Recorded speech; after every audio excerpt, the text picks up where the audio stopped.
माँ की कहानी सोनपरी और जादुई बगिया। एक लंबी कहानी बच्चों के लिए नानी की जुबानी। बहुत पुरानी बात है बेटा, जब न तो मोबाइल था, न टीवी, न बड़ी बड़ी दुकानें, न ही शोरगुल।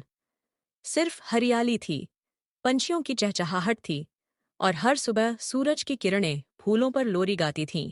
ऐसे ही एक छोटे से गांव में रहती थी एक नन्ही सी बच्ची। उसका नाम था बिटिया। बिटिया बहुत प्यारी थी। उसकी दो चोटियां होती थीं, वो पीऊ नहीं दी थी और हाथ में हमेशा लाल फीते बांधे रहते थे। वो रोज सुबह उठकर सबसे पहले बगिया में जाती थी, मिट्टी से खेलती थी, फूलों से बातें करती थी और तितलियों के पीछे पीछे दौड़ती थी। उसकी नानी माँ रोज कहती, बिटिया, फूलों से बात करना अच्छा है, पर याद रखो, फूलों में भी राज छिपे होते हैं। कभी कभी कोई फूल तुम्हें जादू की ओर ले जाता है। बिटिया हंसती, नानी माँ, आप तो मजाक करती हो। नानी माँ मुस्कुरा देती और अपनी सूत की रजाई में फिर से गुनगुनाने लगती। एक दिन का कमाल। एक दिन बिटिया बगिया में एक अजीब सा फूल देखती है। सुनहरा फूल, चमचमाता, जैसे सूरज उसके अंदर बंद हो। उसे छूते ही एक हल्की सी हवा चली और अचानक सामने खड़ी हो गई एक सोन परी। बिटिया, तुमने मुझे बुलाया है। मैं इस बगिया की रखवाली करती हूँ, सोन परी बोली। बिटिया चौंकी पर डर नहीं लगी, क्योंकि सोन परी के चेहरे पर माँ जैसा अपनापन था। तुम कौन हो? बिटिया ने पूछा। मैं सोन परी। इस बगिया में जो जादू है वो मेरी वजह से है, लेकिन अब बगिया खतरे में है। एक लालची राक्षस भूल भुलैया वन से क्या करी यह इसे नष्ट करना चाहता है। क्या तुम मेरी मदद करोगी? बिटिया ने बिना सोचे कहा, हाँ। जादुई सफर की शुरुआत। सोनपरी ने बिटिया को एक जादुई घंटी दी। जब कभी डर लगे इसे बजा देना, मैं तुरंत आ जाऊंगी। अब बिटिया का सफर शुरू होता है। वह जाती है सबसे पहले कुहासे की गुफा में। वहां एक उल्लू बैठा था जो पहेलियां पूछता था। अगर उत्तर दिया तो आगे जाओ, नहीं तो यहीं सो जाओ। पहेली थी, न मैं चलता न मैं उड़ता, पर मैं लेकर हर कोने में खबर पहुंचाता। बताओ मैं क्या हूं? बिटिया सोचती रही, फिर मुस्कुराई। कागज। उल्लू खुश हुआ। ठीक है बच्ची, आगे बढ़ो। दूसरी मंजिल, बोलने वाले जानवरों का जंगल।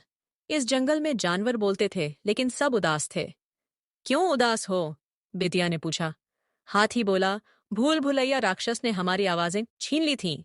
जब तुम आई तो जादू टूटा। अब हमें उम्मीद है। सभी जानवर बिटिया के साथ हो लिए। तीसरी मंजिल, अग्नि का पुल। यह पुल आग से बना था। उसे पार करने के लिए दिल में सच्चाई और आत्मविश्वास होना जरूरी था। बहुतों ने कोशिश की थी, पर कोई पार नहीं कर पाया था। बिटिया ने आंखें बंद की, नानी माँ की बात याद की, जब दिल सच्चा हो तो रास्ते खुद बनते हैं। उसने पहला कदम बढ़ाया और अग्नि जलना बंद हो गई। वह वानती हुई पार पहुंच गई। राक्षस का किला। अब बिटिया पहुंच गई थी भूल भुलैया वन के अंदर। वहां एक बड़ा काला किला था, ऊपर अंधेरा, नीचे धुआं।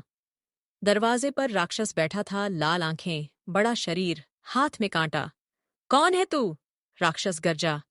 बिटिया बोली, मैं वो हूं जो अपनी बगिया को बचाने आई हूं, मैं डरती नहीं। राक्षस हंसा, छोटी बच्ची, क्या करेगी तू? बिटिया ने जादुई घंटी बजाई, ton ton ton ton. Sonpari प्रकट हुई और बोली, तेरी हार तय है राक्षस। एक तेज प्रकाश फैला। राक्षस की शक्ति जाती रही। उसका शरीर पिघलने लगा और वह काली राख बन गया। बगिया का फिर से उजियारा। जैसे ही राक्षस मिटा, पूरी बगिया खिल उठी, फूल मुस्कुराए, तितलियां नाचीं और हवा ने गीत गाए। सोनपरी बोली, बिटिया, आज तुमने बहादुरी, बुद्धिमानी और सच्चे दिल की मिसाल दी।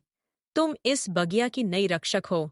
बिटिया को एक ताज मिला, फूलों से बना हुआ, जिसकी खुशबू से मौसम भी बदल जाए। घर वापसी। जब बिटिया घर लौटी, नानी माँ दरवाजे पर खड़ी थी मुस्कुराती हुई। तू जीत गई मेरी बच्ची, मैं जानती थी तुझ में ताकत है। बिटिया दौड़कर नानी के गले लग गई। दोनों की आंखें नम थीं, पर दिल गर्व से भरे हुए। और तब से बगिया में फिर कभी कोई बुराई नहीं आई। बिटिया बड़ी हुई, पर हर बच्चे को सिखाया कि सच्चाई, दया और हिम्मत से बड़ी कोई जादू नहीं होता। नानी माँ की वो कहानी आज भी गांव के हर बच्चे को सुनाई जाती है और कहते हैं, अगर दिल से याद करो तो वो सोनपरी आज भी फूलों के बीच बैठी मुस्कुरा रही होती है।